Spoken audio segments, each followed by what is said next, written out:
I tell you, when I sit here and look out into this crowd, I see something completely different than the left does. When I look behind me, I see something completely different than the media and the left do. They see racist, selfish, homophobe, old white people, and I see America. I see the people that work for a living. I see kids and moms and dads and business people, the unemployed. I see people like my good friend Wally up here from Puyallup, who fled here from England to get away from socialism, and now they're trying to cram it down his throat. Yeah. Folks, I cannot tell you how important it is that you're here. I've been involved in politics for a very long time.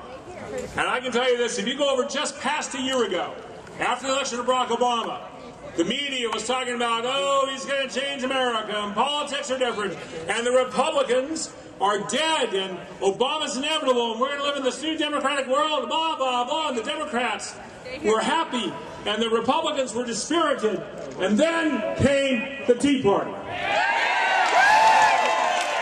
Not the Republican Party, but the Tea Party, who stood up and said, enough is enough. We're tired of debt and taxes and spending. We want the free market and limited constitutional government. And all of a sudden, the Republicans got their spine back. Now, some Republicans, like Mike Carroll, who's here, state senator, they've always had a spine. They've always stood up. But some of those in the middle kind of needed some persuasion. And I think you should be very proud that you did that. Because I'm convinced it was the Tea Parties in February, March, and April of last year, and the volunteers and the people who have never been involved before, but stood up and said, I've had enough. We're going to take our country back. And that's what I see here today. I see people who have come from all over the state, who have lost their jobs, and no jobs have been lost, and their businesses are hurting. Jerry over here told me his business is down 30%. And I see people concerned about the direction of the country. I see parents that want their kids paying debt forever. I see Americans who are tired of being told their country's in decline. Because really, that's what Obama's people are saying. We're going to have to raise taxes, and we're going to have a $1 trillion deficit for 10 years, blah, blah, blah. They're saying that this country's in decline. Folks, Charles Krauthammer said it right. Decline is a choice. And I choose to decline. I still think America's best days are ahead of us. We just have to change the people in Washington and get people to believe with us in the American dream. I still believe in the American dream. I still believe our job is to leave a better country for our kids than we have. But to do that, we're going to have to change the White House and the governor's house and a lot of people in the state house and the Senate while we're at it. Now, folks, my good friend David Bose talked to you about how you're going to have to step up to the plate and help candidates. You're going to have to do more than that. You, I believe, between now and November 7th, are going to have to write checks and work for candidates and gather signatures and talk to your neighbors and have coffee hours for candidates and issues in your home. You have to get involved in the Tea Parties and Americans for Prosperity. You're going to have to give your time, your sweat, and your treasure if we're going to save this country.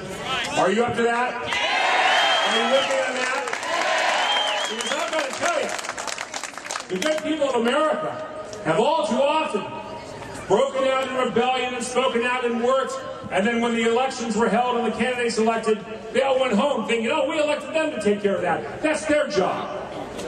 Folks, it's our job. And we can elect conservative Republicans to a majority in the House and the Senate, both here and in Washington, D.C., but we're going to have to stay there keeping the pressure on them, remind them why they got elected. Because when you go into those chambers, when you get the special interests and lobbyists and the spenders and the whiners, if that's all they hear from, it's natural to cave in. They've got to hear from us, the people that sent them, and remind them why they're there. They're there to make government smaller, lower taxes, promote economic growth, give us our jobs back, and stick to the Constitution. So I'm asking you to make that commitment today. That this isn't your last rally. It may be your first rally, but it won't be your last rally. And when you go home today, you'll decide to work with your families and your friends to seek out the right candidates help them when he can, work hard. Between now and November 2nd, our slogan is, yes, we can. Yes, we can. Yes, we can. And we will. And then on November 2nd, we will go out and do what has to be done. Winston Churchill once said, sometimes there is no try, there is just do. And on November 2nd, we must do. And so on November 3rd, we're going to wake up. And we're going to be able to do one of two things November 3rd. You're going to say to yourself, I'm glad I did. Yes, we did. Or you're going to say, you know, I really should have done more. Because if the Democrats, if the liberal Democrats and if Obama and those people win on November 2nd, they're going to say, well, the people support what we do. The people want government health care. The people want more taxes. The people want bailouts. The people want deficits. Do you want those things? But we have a chance to say so between now and November 2nd. Yes, we can. Yes, we can. So that when we wake up on November 3rd, we say, yes, we did. And then, folks, please understand that we're going to have to stay involved after that. Because our friends that we elect in these hollow chambers to do the job need to hear from you after they get elected.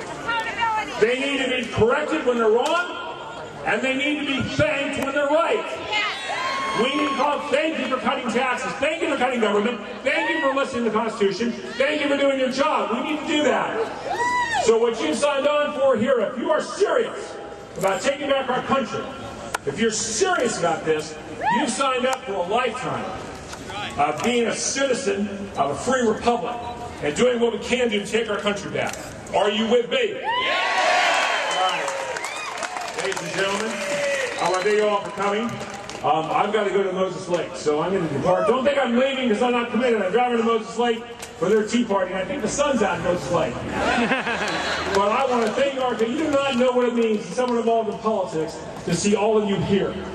You don't know what it means to the governor to see all of you here. You don't know what it means to those Democrats that voted for higher taxes to see you here. And you don't know what it means to the people like Mike Carroll and the people that fight for us what it means to see you here. So thank you for what you do. And remember, yes, we can. And November 3rd is going to be yes, we did. God bless you and God bless America.